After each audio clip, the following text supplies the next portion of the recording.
Hello mud-larking friends, welcome to the first episode in a new series. We'll be sleuthing the past through a very special artefact. You can see the artefact on the screen now, an exquisitely embroidered Georgian letterbook or letterpurse.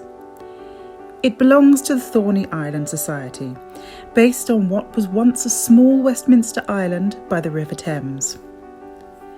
The purse has been restored to its former glory and lives in the Thorney Island archives, which, thanks to the Society, I have been working with since last year. What's really special about this artefact, apart from its obvious physical beauty, is the stories it tells us about people from the past directly linked to its last owner. You might remember a video I did with Mock of the Gay Aristo last year, links to that on the screen now. There are a number of features on the purse that give us clues to its previous owner, in so much as their background and religious alignment. The embroidery shows what appears to be a Catholic Sacred Heart and two torches either side. That's surely a step in the right direction to what kind of person carried this letterpurse and what their background might have been.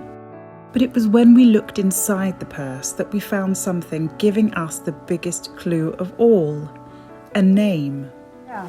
So when this purse was found, this coronation invitation was inside to Lady Gerard. So astonishingly, the purse contains an invite inside it to a once-in-a-lifetime occasion, that of Queen Victoria's coronation in 1838. So we now have this letterpurse spanning two incredible periods in history, the Georgian and Victorian eras. It has inside it an invite to an historic occasion, and not only that, but it also has at least three significant clues on that invite. The coronation of Her Most Serene Majesty, sacred, sacred. Majesty. Because of course, you know, there is the notion that the monarch is chosen by God. Next to God, Absolutely, incredible. Norfolk Earl Marshal. So that would be the invitation, isn't it? That would be who would invite on behalf of her Sacred Majesty. Right, possibly a Catholic purse. I mean, I'm. This is all supposition, but I'll do some more research on this. Our biggest clue of all is, of course, the name, Lady Gerard. Thanks to the diligent research of a student some years ago, combined with my snooping skills, I now know that Lady Gerard is actually Dame Monica Strickland, Lady Gerard. Lady Gerard, titled thus as she was the wife of Baronet John Gerard, came from a long line of devout Catholics. So our Catholic theory checks out. Dame Monica's family was Strickland Standish, whose family seat, in fact various family seats over the years, included Sizer Castle, Bruff Castle, Standish Hall and Townley Hall. Now this discovery fits in with the invite itself being from the Earl Marshal of Norfolk, who was at this time Bernard Howard, the 12th Duke of Norfolk. The family seat of the Duke of Norfolk is Arundel Castle in Sussex. Now any of you Anglophiles or history fans out there will see where I'm going with this. Bernard was, as previously stated, a Howard. Yes, the same Howards that were around at the time of the Tudors, and long before in fact. Thomas Howard, the 3rd Duke of Norfolk, was uncle to two of Henry VIII's wives, both of them executed in the Tower of London. Any guesses?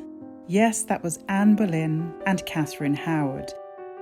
Well, now would you believe these grand English families, all interwoven as they are, Dame Monica, Lady Gerard, is also related to the Howards, with distant relatives living at Arundel Castle, the seat of the Duke of Norfolk. Lady Gerard, or Monica Strickland Standish to give her maiden name, has plenty of interesting characters and links to the most fascinating history alone. But if we also bring in Sir John Gerard, her husband, we get double the fun. Gerard, too from a long line of staunch Catholics, adds to this already sprawling extended family tree, full of intrigue, glory, glamour and gossip. John Gerard and Monica Strickland Standish, both Catholics, come from an exceedingly distinguished line of lords and ladies. Of course, this is stating the obvious, the British peerage, having been a canny bunch, often married for continued wealth and prosperity, making tactical unions on the chessboard of power. However, other facets of human nature win through the pragmatic, stiff upper lip Britishness time and again. We see lust, intrigue, danger, and, most significantly, a rejection of the shackles of family duty as we gallop further toward the 20th century. There are particular branches of the Standish, Strickland, and Gerard vast family tree that I would like to concentrate on. In this episode, we are going to concentrate on Dame Monica Strickland Standish, Lady Gerard. Dame Monica, born Monica Strickland Standish on the 20th of February 1805, died childless on May 9th, 1865, at 60 years of age. Her husband, Sir John Gerard, born 8th December 1804, had died some years before her on the 21st of February 1854. So at 50 years of age. So far, I have not been able to find a photographic image of Lady Gerard in the archive. However, through online research, I have found her in a painting. Here it is now. I have also found an image of her last home, Portobello House in Mortlake, East Sheen, that she lived in for around 1849 until her death in 1865. If you look closely at this image, taken circa 1883, you will see three figures in the garden. Could at least one of them be a relation of Lady Gerard's? Lady Monica by 1883 had of course died, but in the last census of 1861 it shows that Lady Gerard, her mother, Lady Catherine Strickland Standish, née Lawson, and 12 servants were all living in the grounds in the main house and the adjoining stable house. Thanks to pointers from the Lost Christchurch website, I now know that Portobello House, home of Lady Gerard, who actually died in Brighton while taking the sea air as those Victorians loved to do, actually left her home to her brother-in-law Frederick Gerard when she died. Remember I said she was childless. So could that perhaps be Frederick Gerard in the photo? We don't know. Also, Frederick didn't actually live in the house. He had other premises he lived in, and the house was eventually sold and dismantled in around 1894. It was knocked down. We also know from research that Lady Gerard had a favoured niece, and her name was Leontine. She was the only daughter of Lady Gerard's brother, Charles. Leontine lived for a time at Portobello House herself with her great-aunt Monica until she was around 20 years of age, when she married a Frenchman, Gérard Duréel de la Pasture, at the Roman Catholic Chapel of St Mary Magdalene.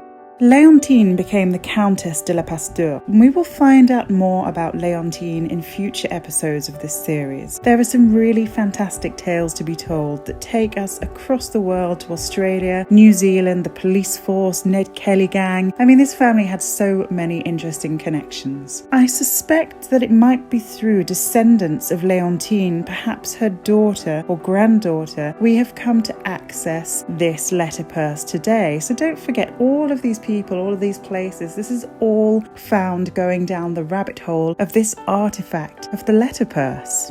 Now, turning back to Monica Gerard, we don't know a great deal about her life. I haven't really found any significant newspaper items about her, anything like that. However, trawling through documents in archives, I do know some bits and bobs. We know she's a committed Catholic. I have one document here dating to March 1847, and that is a document for the Irish Famine Relief Commission papers. So this is an archive of documents related to the Irish famine, and these are people who have donated money. Now, it shows that she was part of a committee that donated a total of £52 in the aid of the Funds for Relief in the parish of Ballintubber, County Mayo.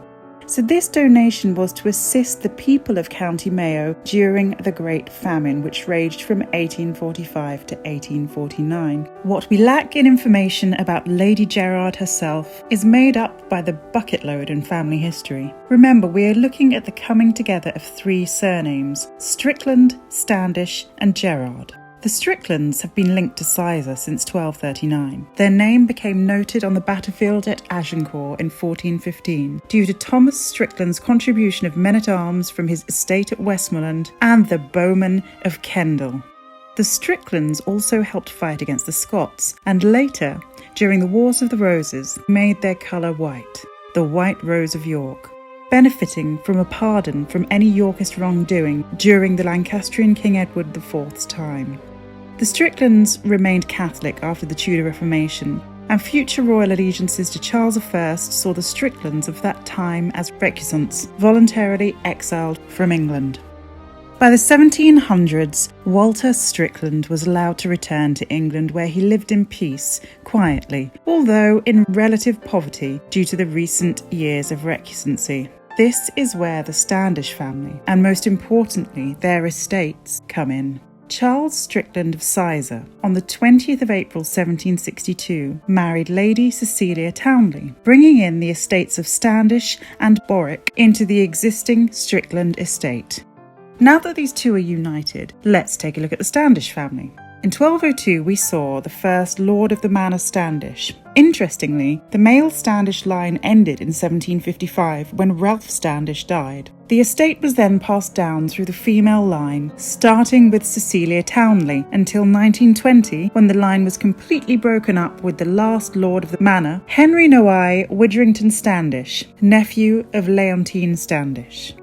Throughout the years, the Standish family, pre-Strickland, have had a number of interesting characters who we will consider in future episodes. I found that with this side of the family, there may have been some muddying of the waters to make interesting people slot in where they might not actually belong, as in the link may be a little tenuous. More on that in other episodes. Now for the other side, the Gerards. I say that they are brought in rather at the last minute, with the marriage between John Gerard, 12th Baronet, and Lady Monica Strickland. However, as I also touched on earlier, the families cross over through the ages, through cousins, distant relatives, so they have crossed paths before.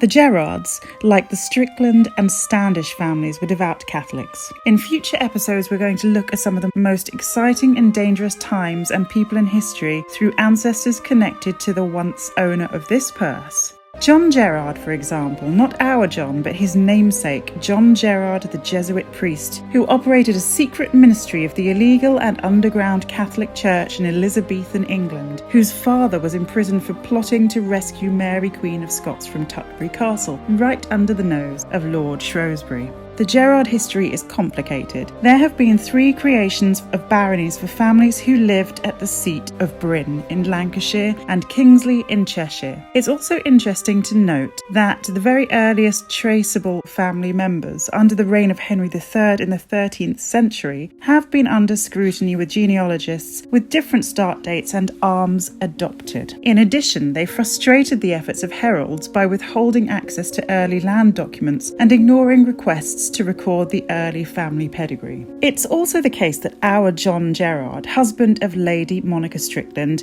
who we know to be Lady Gerard, is referred to as the 12th Baronet Gerard, and this is because he inherited his title from his uncle in 1862. However, there is a small distinction there. He's the baronet. It was his brother, Robert Tolver Gerard, who was the first Baron Gerard of Bryn in its 3rd creation in 1876. It's a lot to take in, this English peerage business, but wow, what a wealth of information and stories await us. In the next episode, we'll be looking at Lady Gerard's favoured niece, Leontine, Countess de la Pasteur, and her adventures down under. I hope you'll tune in for our next instalment of the Letter Purse Profiles, and I'll also see you back down on the foreshore for another mud-larking adventure with Old Father Thames again very soon. Thanks for tuning in, and bye for now, everyone.